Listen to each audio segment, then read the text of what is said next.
Bonneville's an interesting place. I'll never forget the first day that we drove out there. It's almost eerie. It's unlike anything that I've ever seen. It's just, you can see for miles and miles and miles. You know, there's bikes from every different generation. I mean, there's everything from old, like 1940s, 1950s, all the way up to state-of-the-art, you know, crotch rockets and electrics now. It's that atmosphere of being out in Salt Flats in Bonneville and just racing as fast as you can all day, every day for a week straight. It's an entirely different experience than you can get anywhere else.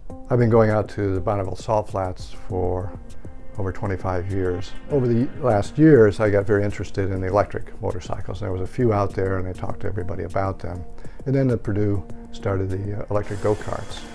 So the combination of having worked at Bonneville, particularly on the aerodynamics, and then the students that were working hard to learn how to make go-karts go fast, I said, well, maybe we can all get together and do some work with electric motorcycles. It fits into what we call our design, build, test class. And the objective is to have students not only do the paper study, but they've got to design it and build it and test it. A number of students in aeronautical engineering work in the aerodynamics part of it.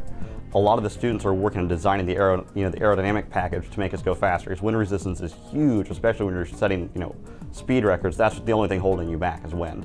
And students from EE and ME to work on the electronics and mechanical parts. The main goal of this bike was to design a small but fast bike, so cram as much power basically into the small frame as we could. Students kept working and redesigning things, and after spending a semester doing that, we got into the building of it. So we built the bike in this little tiny room back here. So we're kind of used to building projects on a budget and in small cramped spaces, and this was no different than the rest. We've got the mechanical parts, the electrical parts, the aerodynamic parts. They've all got to go together, fit together, and work together.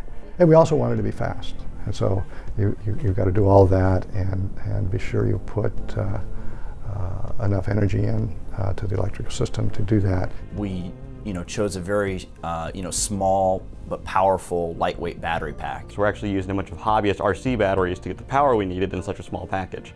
We do at Purdue a lot of theoretical courses, and we should and we must, but giving students an opportunity where they not only have to do the theory, but they're going to build it and they're going to be tested on it. It has to work. It's building something and then seeing that idea or that dream come to fruition. Most of the time when you're in school here, it's all calculations on paper, homework, but it gives the kids an actual opportunity to get their hands dirty, build something, and then when we go out to Bonneville and try and set a record, that's the proof in the pudding. Did you meet the optimal design? Were you good enough to beat what's existing? We went out to Bonneville. We had 10 passes on assault, and 8 of them were for records. One of the records was previously 68 miles an hour. We took it to 113. Well, I think we were elated in the first year to not only go that fast, but to notch the record up so much further. We did just extremely well. In fact, one of the students said, it's amazing. He said, everything worked and nothing broke. And you don't go to these kind of events and have that happen. What Purdue offers to projects like this is the environment, the right set of tools, the right set of people to help you along the way. It was the environment that Grant and I were sort of brought up in, so to speak, within our engineering lives, and they were really an opportunity provider. We're fortunate to have so many bright students around, and they get excited about this, as I do, and put a tremendous effort into it. They're setting world records. And the students have to go out and set world records. They say, oh yeah, we did a good design. We know we did a good design because we set world records.